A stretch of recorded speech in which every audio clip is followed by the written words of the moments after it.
రజనీ గారు, ఈరోజు రాష్ట్ర వ్యాప్తంగా జరుగుతున్నటువంటి ఒక చర్చ. చంద్రబాబు నాయుడు గారు ఒక కొత్త పాలసీని ప్రకటించారు. ముగ్గురు పుడితే 30,000, నలుగురి కంటే 40,000.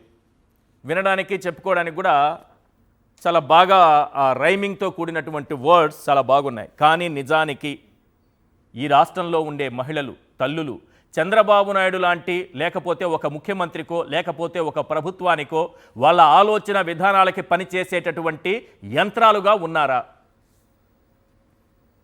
సార్ నమస్తే అండి. ముఖ్యంగా మీకు ప్యానెల్లో వారికి, సాక్షి వీక్షకులకి. సార్ ఇది అందరూ చెప్పే కోణంలో ఇప్పుడు మేడమ్స్ వాళ్ళందరూ చెప్తారు ఏంటంటే ముగ్గురు పిల్లలు, నలుగురు పిల్లలు 30,000 సరిపోతాయా, 40,000 సరిపోతాయా, మేమేమన్నా యంత్రాలా అని వాళ్ళిద్దరూ సబ్జెక్ట్ మాట్లాడతారు సార్. నేను యాజ్ పర్ లీగల్ ఆస్పెక్ట్ మాట్లాడతాను సార్.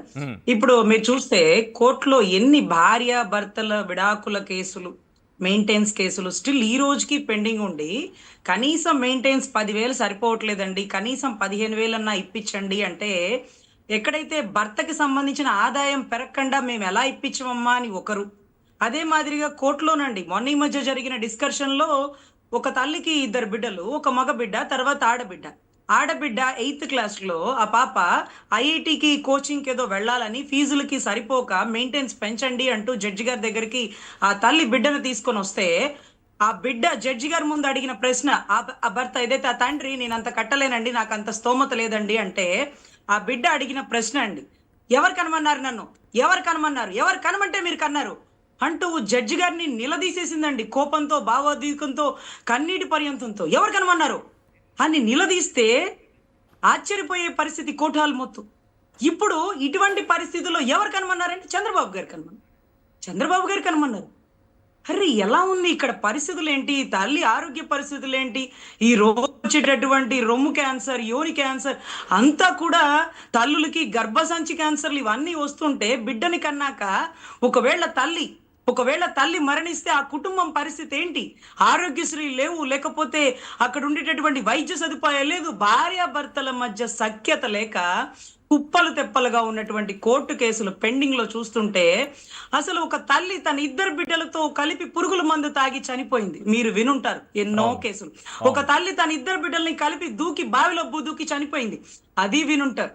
సో ఇటువంటి పరిస్థితుల్లో బిడ్డల్ని ఎవరికి అప్పచెప్పాలి, అసలు ఎవరు కనమంటే కంటున్నారు? ఇక్కడ కేసులు ఎన్ని నమోదవుతున్నాయి, ఇక్కడ సఖ్యత లేదు, ఇక్కడ కుటుంబ వ్యవస్థలు సరిలేరు, మీరు P4 అంటూ ఎవరు ఆదుకుంటారు?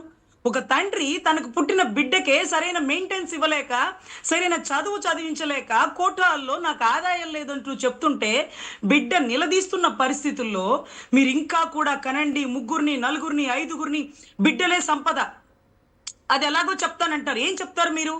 పక్క రాష్ట్రాల్లో బిడ్డల్ని ఎక్కువగా కని అక్కడ ఏదైతే జనాభా పెరిగి అక్కడ ఏదైతే సంపదన వాళ్ళు సృష్టించలేక ఇక్కడికి వచ్చి ముఠా పనుల్లో, కూలీ పనుల్లో, లేకపోతే స్లాబ్ వేయడాలకో, చెక్క పనులకో వస్తున్నారు సార్. సార్ ఇటువంటి పరిస్థితుల్లో మీరు కనేయండి అంటే గతంలో చంద్రబాబు గారు కూడా నేను ఒక్కరిని కన్నాను, మీరు కూడా నాలాగే అంటూ ఒక ఆదర్శమైన రీతిలో వచ్చారు. అదే మాదిరిగా పూనం కౌర్ గారు అడిగినా, ఇంకొకళ్ళు అడిగినా మీ లోకేష్ గారిని రంగంలోకి దించండి, 3, 4 కనండి, మీరు కన్నాక మీరు కూడా నాలాగా ఆదర్శంగా ఉండండి అని అంటే బాగుంటది. ఇంకా దారుణం ఏంటంటే హాస్పిటల్లో పిల్లలు పుట్టకుండా కుటుంబ నియంత్రణ ఆపరేషన్లు కూడా చేయమంటూ పంపించేస్తున్నారట సార్. సార్ 2వ బిడ్డ సార్, నా బిడ్డని అత్తగారింటికి పంపించాలి, ఆపరేషన్ చేయమంటే ఏమా మాకు పైకి నుంచి ఆర్డర్లు ఉన్నాయి, మేము చెయ్యం, ఇంకొక బిడ్డని